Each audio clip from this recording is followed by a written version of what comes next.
Rouse Avenue court ने CM Arvind Kejriwal की 1 अप्रैल तक ईडी रिमांड बढ़ा दी है। जांच एजेंसी ने कोर्ट से 7 दिन की रिमांड की मांग की थी। ईडी ने कहा कि केजरीवाल ईडी के साथ पूछताछ में सहयोग नहीं कर रहे।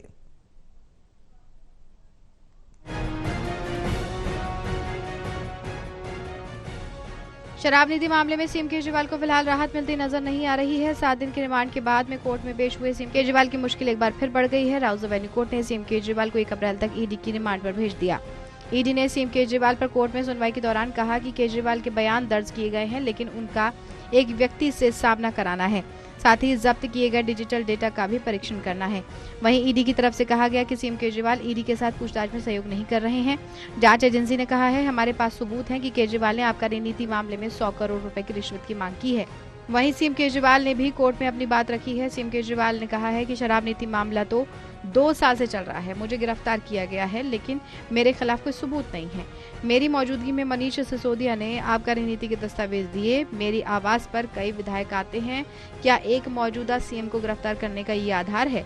आरोपित अपना बयान देते हैं, लेकिन उनके बार बार बयान लिए और जब मेरे खिलाफ बयान देते हैं और फिर उन्हें जमानत मिल गई। इसमें सीएम केजरीवाल ने MSR मंगूटा रेड्डी शराब घोटाले में सरकारी गवाह का जिक्र किया और कहा कि मनी ट्रेल स्थापित हो गया है कि शरद चंद्र रेड्डी, इनकी जमानत मिलने के तुरंत बाद बीजेपी को 55 करोड़ रुपए दिए गए। हम रिमांड का सामना करने को तैयार हैं, हम रिमांड का विरोध नहीं कर रहे।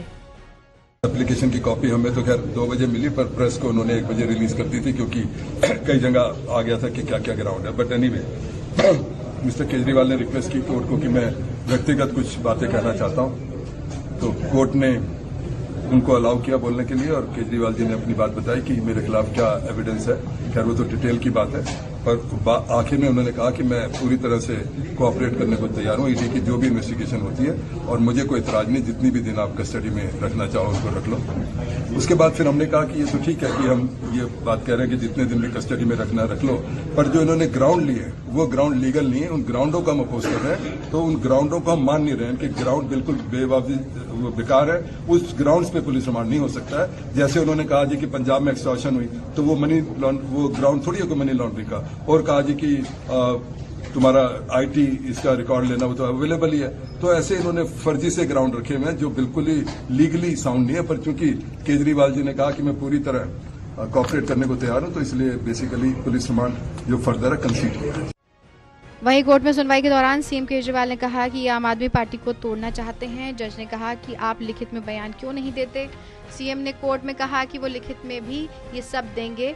वही कोर्ट में सीएम केजरीवाल ने कहा कि ईडी ने 25,000 पन्नों की जांच की। क्या एक बयान एक मौजूदा सीएम को गिरफ्तार करने के लिए काफी है? हम हर हालात का सामना करने को तैयार हैं। बता दें, सीएम केजरीवाल को ईडी ने लगभग 2 घंटे की पूछताछ के बाद में 21 मार्च को उनके आधिकारिक आवास से गिरफ्तार किया था। दिल्ली शराब घोटाले में उन्हें राउज एवेन्यू कोर्ट ने 28 मार्च तक ईडी की हिरासत में भेज दिया गया था।